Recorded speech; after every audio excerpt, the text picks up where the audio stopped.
पूज्य पिताजी, सादर प्रणाम। 40वें जन्मदिन पर आपका बधाई कार्ड मिला। आपके अक्षर 70 साल की उम्र में भी वैसे ही गोल गोल मोतियों जैसे हैं जैसे पहले होते थे। आपकी हर चिट्ठी को मैंने सहेज कर रखा है अपने खजाने में। ये चिट्ठियां मेरी धरोहर हैं, विरासत हैं। भाग दौड़ भरे जीवन के संघर्षों में कभी अकेला या कमजोर पढ़ने लगता हूँ तो आपकी चिट्ठियां खोलकर पढ़ लेता हूँ। बड़ा संबल मिलता है। पिताजी, उम्र के इस पड़ाव पर आकर पीछे मुड़कर देखना अच्छा लगता है। आज मैं आपको कुछ बताना चाहता हूँ।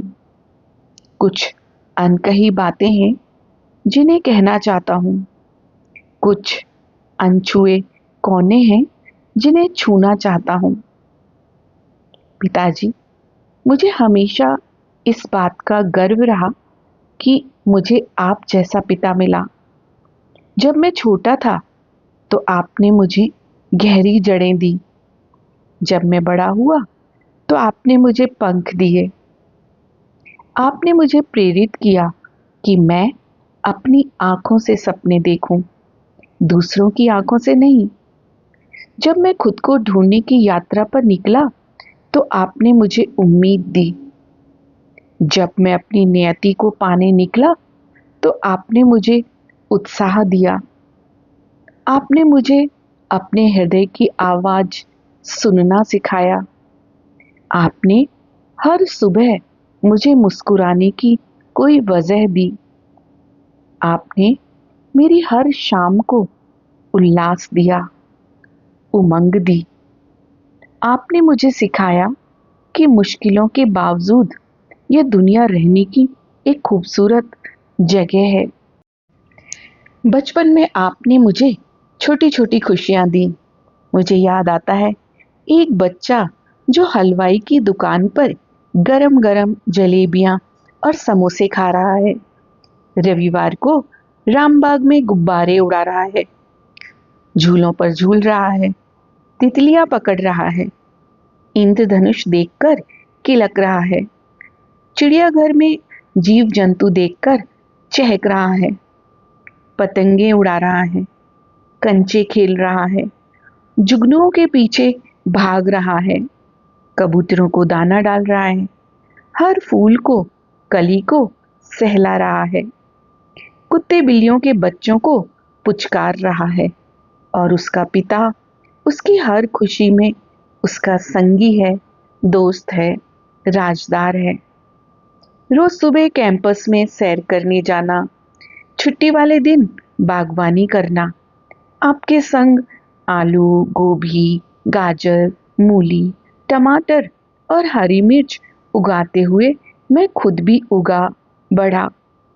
पिताजी, आपका पोता अब बड़ा हो गया है।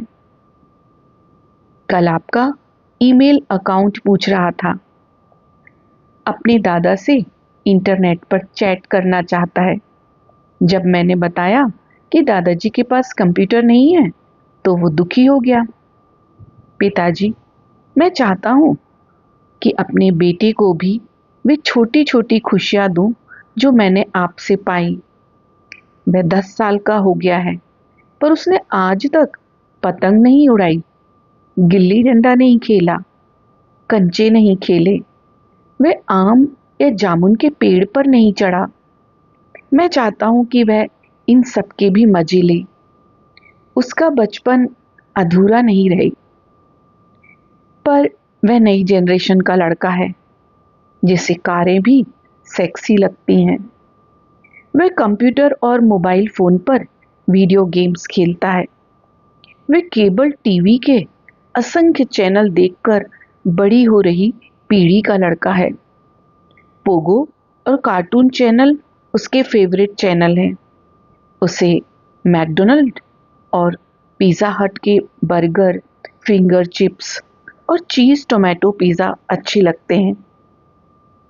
उसे हिंदी में 1 से 100 की गिनती डिफिकल्ट लगती है और वह 79 और 89 में कंफ्यूज हो जाता है। वह इंपोर्टेड चीज़ों और फॉरेन ब्रांड्स का दीवाना है। पिताजी, याद है एक बार छुट्टियों में आप मुझे गांव में दादाजी के पास छोड़ गए थे, क्योंकि मुझे दादाजी बहुत अच्छे लगते थे। मैं उनके साथ गांव के पास बहती नदी में मछलियां पकड़ने जाता था। अक्सर उन्हें जल तरंग बजाते हुए सुनता था। जल तरंग बजाता उनका वह मुस्कुराता चेहरा मुझे आज भी याद है। पापा, जल तरंग को इंग्लिश में क्या कहते हैं? पत्र पढ़कर बगल में बैठा बेटा मुझसे पूछ रहा है। वह टीवी पर चल रहा Bharat Pak one day cricket match देख रहा है। सचिन तेंदुलकर ने शोएब अख्तर के बाउंसर पर थर्ड मैन बाउंड्री के ऊपर से छक्का दे मारा है। बेटा खुशी में झूमते हुए मुझसे पूछ रहा है, पापा, आप क्रिकेट खेलते थे? नहीं बेटा, मैं पतंगे उड़ाता था, कंचे खेलता था, गिल्ली डंडा खेलता था। गांव के पास बहती नदी में चपटे पत्थर से छिछली खेलता था। मैं कहता हूँ, पापा, गांव कैसा होता है? गिल्ली डंडा को इंग्लिश में क्या कहते हैं? छिछल इंग्लिश में क्या होती है? बेटा पूछ रहा है। पिताजी, मुझे बेटे के बहुत सारे सवालों के जवाब देने हैं इंग्लिश में। सहवाग ने सकलेन मुश्ताक की गेंद पर छक्का जड़ दिया है। बेटा खुशी से उछलता हुआ पूछ रहा है, पापा, आप क्रिकेट क्यों नहीं खेलते थे? यादों की गली में एक लड़का कटी हुई पतंगे लूट रहा है। उसके एक हाथ में एक लंबी सी टहनी है और दूसरे हाथ में कुछ लूटी हुई पतंगे। उसके हाथ पैर धूल से सने हैं पिताजी, पर उसके चेहरे पर विजेता की मुस्कान है। उसकी पीठ जानी पहचानी सी लग रही है। एक और कटी हुई पतंग लूटता हुआ वह आंखों से ओझल हो गया है। एक बार गांव के पास बहती नदी में मछलियां पकड़ते हुए मैंने दादाजी से पूछा था, दादाजी, आपने कभी भूत देखा है? दादाजी मेरे सवाल पर मुस्कुरा दिए थे। दादाजी, आप भूतों से डरते हैं? मैंने फिर पूछा था। भूतों से नहीं, बुरे लोगों से डरना चाहिए, दादाजी ने कहा था। पर मेरा दोस्त कहता है भूत खतरनाक होते हैं, मैंने शंका प्रकट की थी। बुरे लोग भूतों से ज्यादा खतरनाक होते हैं, दादाजी ने मेरे कंधे पर हाथ रखकर कहा था। दादाजी, बुरे लोग क्या करते हैं? मैंने जिज्ञासा प्रकट की थी। बुरे लोग पेड़ काट देते हैं, जंगल उजाड़ देते हैं, नदी नाले गंदे कर देते हैं, इंसानों और पशु पक्षियों को मार डालते हैं। कहते कहते दादाजी का चेहरा गंभीर हो गया था। दादाजी, मैं बड़ा होकर सभी बुरे लोगों को मार डालूंगा, मैंने गुस्से से भर के कहा था। मुझसे दादाजी का गंभीर चेहरा नहीं देखा गया था। दादाजी तो मुस्कुराते हुए ही अच्छे लगते थे। बुरे लोगों को नहीं, बुराई को मारना बेटा।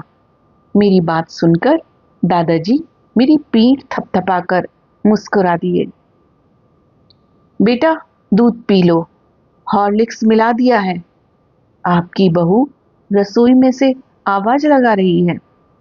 मॉम ब्रेक के बाद क्रिकेट मैच देखने में व्यस्त बेटा जवाब दे रहा है। Now we take a short break. Star sports पर एक मशहूर कमेंटेटर बोल रहा है, अब कोको कोला पीती कुछ अधनंगी लड़कियां बेशर्मी से कूल्हे मटका रही हैं। क्या जमाना आ गया है। पिताजी, इच्छा तो थी कि एक बार बेटे को भी उसके परदादा के गांव लेकर जाता। कहता, देख, यहाँ तेरे पापा के दादाजी रहते थे। उसे गांव के खेत खलिहान दिखाता, भूसे के ढेर दिखाता। गांव के पास बहती नदी में वह भी मछलियां पकड़ता। वह भी गांव के आम, अमरूद, जामुन और इमली के पेड़ों पर चढ़कर उनके फल खाता, बेटे को गांव की बोली सिखाता, उसे गांव के बड़े बूढ़ों से मिलवाता, उसे गांव के मंदिर में ले जाता, वह भी गांव के कुएं पर नहाता। पर अब न गांव रहा न दादाजी।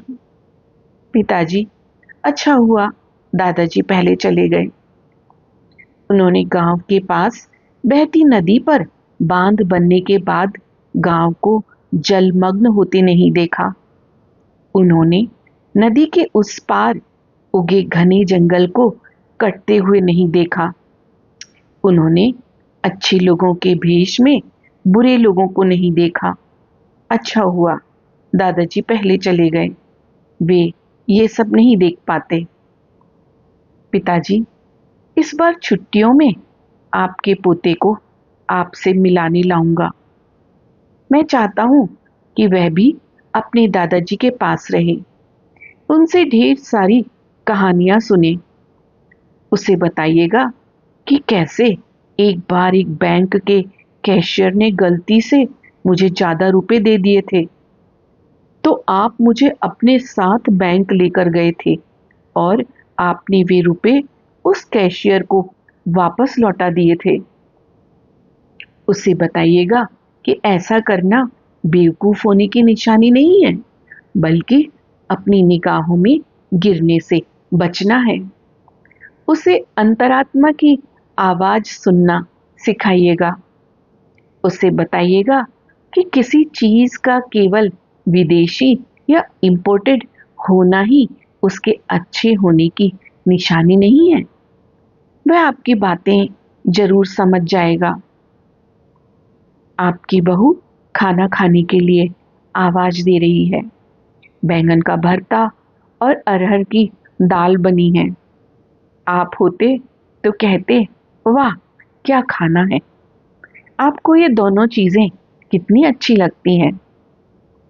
आप साथ होते तो लगता है जैसे सिर पर किसी बड़े बुजुर्ग का साया है। आपको याद करता, आपका बेटा प्रशांत।